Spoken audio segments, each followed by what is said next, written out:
Hello guys, arjuna English classes में आपका एक बार फिर से स्वागत है।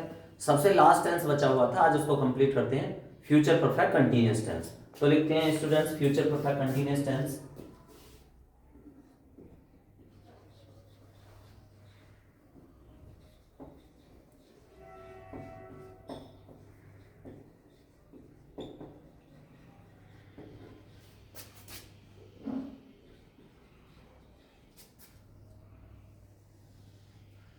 इसकी आइडेंटिफिकेशन लिखते हैं। ता रहेगा, ती रहेगी, ते रहेंगे, आदि शब्द आते हैं। और इसके साथ साथ ही स्टूडेंट्स इसमें समय भी दिया होता है, time. Present perfect continuous, past perfect continuous और फ्यूचर परफेक्ट कंटीन्यूअस, तीनों में टाइम दिया होता है। बस थोड़ा सा डिफरेंस है।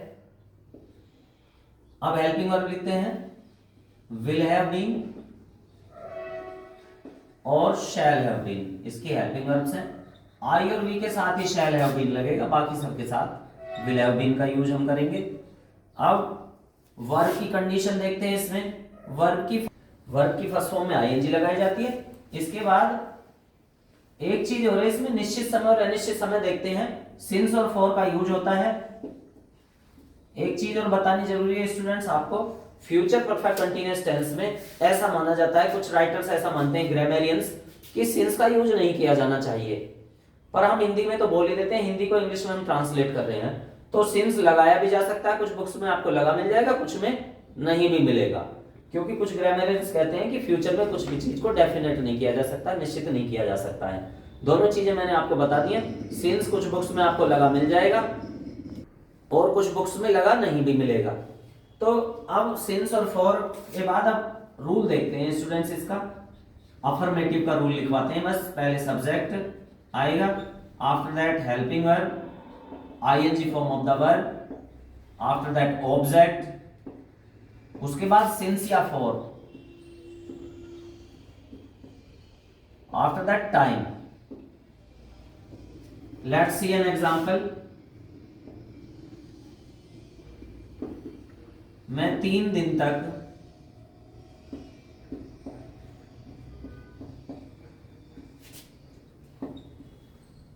एक उपन्यास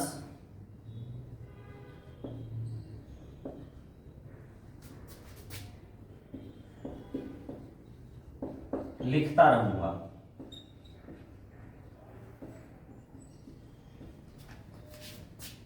पहले सब्जेक्ट लिखेंगे I, after that helping verb shall have been, I के साथ शैल हैव बीन लगाएंगे।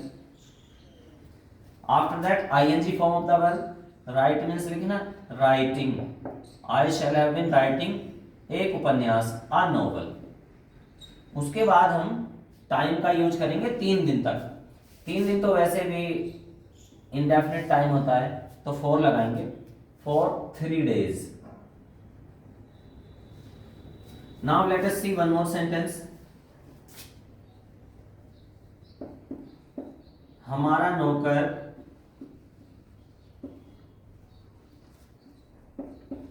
2 घंटे तक कमरा साफ करता रहेगा।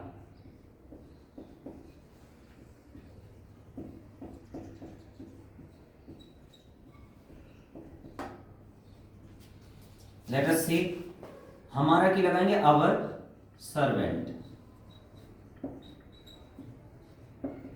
फिर यूज करेंगे will have been, helping verb, shall नहीं आई है, आई और बी के साथ आती हो, तो our servant will have been. साफ करने की इंग्लिश होती है क्लीन, वर्ब में आईएनजी लगाएंगे, क्लीनिंग। फिर ऑब्जेक्ट लगाएंगे द रूम।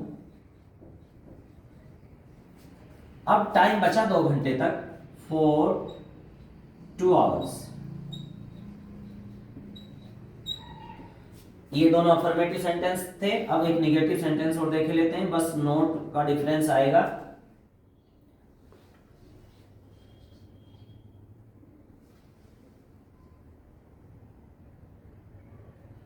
तुम 10 मिनट तक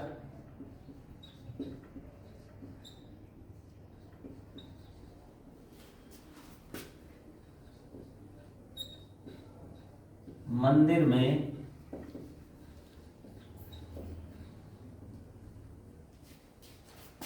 नहीं बैठे रहोगे या बैठते रहोगे।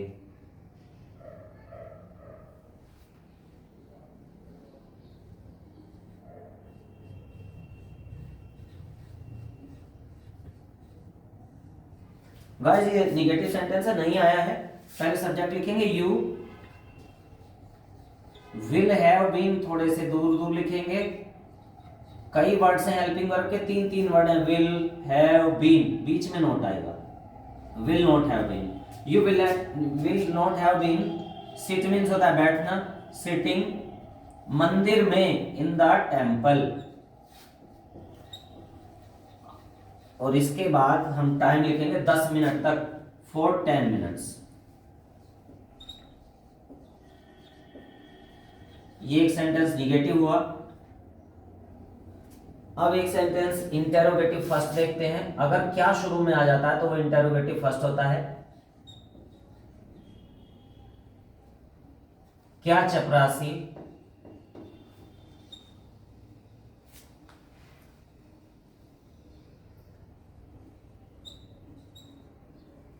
कुछ दिनों तक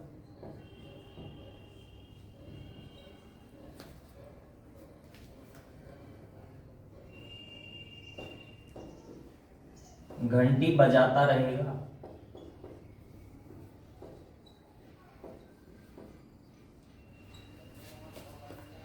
जब क्या शुरू में आता है तो हेल्पिंग वर्ब से ही स्टार्ट होता है सेंटेंस, विल हैव बीन या शैल हैव बीन। अब चपरासी है, आई और वी के साथ शैल आता, अदरवाइज अब आएगा will. Will after that subject the peon. अब हैव बीन लगाएंगे, तीन तीन वर्ड हो रहे हैं हेल्पिंग वर्ब के। Will the peon have been, ring means होता है बजाना, रिंगिंग द बेल। अब टाइम लिखेंगे कुछ दिनों तक, पता नहीं कितने दिन है तो ये अनिश्चित समय तो फॉर ही आएगा, फॉर सम डेज, कुछ दिनों तक, क्वेश्चन मार्क लगाएंगे।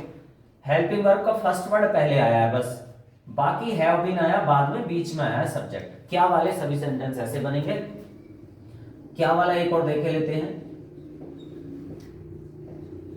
क्या हमारी गाय, क्या हमारी गाय 2 दिन से 2 दिन तक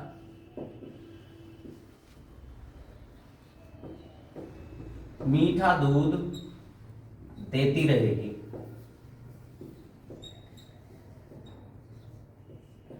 इंटरोगेटिव फर्स्ट है, सबसे पहले विल या शैल लगाएंगे। हैव बीन दूर आएगा, बीच में आएगा subject our cow, will our cow have been, देने की गिव, गिविंग, मीठा दूध ऑब्जेक्ट है, द स्वीट मिल्क। अब टाइम बचा 2 दिन तक, फॉर 2 days,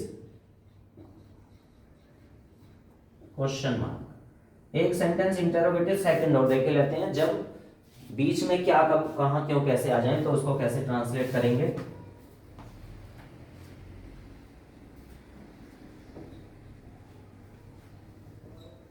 यह दुकानदार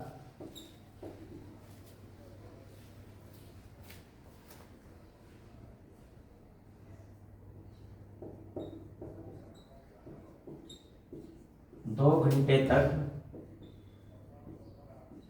खिलौने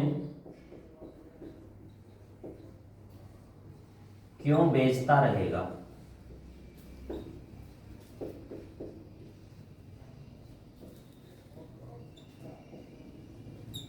यह दुकानदार 2 घंटे तक खिलौने क्यों बेचता रहेगा। जब ये इंटेरोगेटिव सेकंड होता है तो सबसे पहले क्या कब कहां क्यों कैसे बीच में आएंगे, तो उन्हीं में से उसी की इंग्लिश सबसे पहले आएगी, क्योंकि लगाएंगे वाई, फिर विल या शैल लगाएंगे और हैव बीन बाद में आएगा सब्जेक्ट के। वाई विल, फिर आएगा सब्जेक्ट दिस शॉपकीपर, अब हैव बीन लगाएंगे, इंटेरोगेटिव हो या निगेटिव हो, विल और हैव बीन के बीच में सब्जेक्ट आएगा और निगेटिव होगा तो नोट आएगा इनके बीच में। Why will this shopkeeper have been, फिर बेचने की आएगी, वर्ब की फर्स्ट फॉर्म में आएगी सेलिंग, सेल मींस बेचना, सेलिंग। खिलौनों की इंग्लिश आएगी द टॉयज, 2 घंटे तक, फॉर 2 आवर्स। क्वेश्चन मार्क जरूरी होता है इंटरोगेटिव में। तो स्टूडेंट्स ये फ्यूचर परफेक्ट कंटीन्यूअस टेंस पूरा हुआ। हर टाइप का सेंटेंस मैंने समझाया है। इसमें आप अफर्मेटिव फिर निगेटिव इंटरोगेटिव कैसे बनाए जाते हैं, दोनों इंटरोगेटिव और इंटरोगेटिव, ये सेकंड है और ये फर्स्ट वाले हैं, दोनों कैसे कैसे बनाए जाते हैं वो सारा प्रोसेस इसमें लिखा हुआ है। रूल्स नहीं लिखाए हैं। स्टार्टिंग में जब टेंस पढ़ाए गए थे तो अफर्मेटिव का, निगेटिव का, इंटरोगेटिव का, फर्स्ट का, इंटरोगेटिव सेकंड का, सबका रूल लिखवाते थे। रूल्स आर सेम, बस हेल्पिंग वर्ब ज्यादा वर्ड्स में होती है तो उसमें बस थोड़ी परेशानी आती है कि हेल्पिंग वर्ब ज्यादा वर्ड्स में होने की वजह से फर्स्ट वर्ड पहले आता है इंटरोगेटिव फर्स्ट में, फिर सब्जेक्ट आ जाता है बीच में, बाद में दूसरे वर्ड आते हैं हेल्पिंग वर्ब के।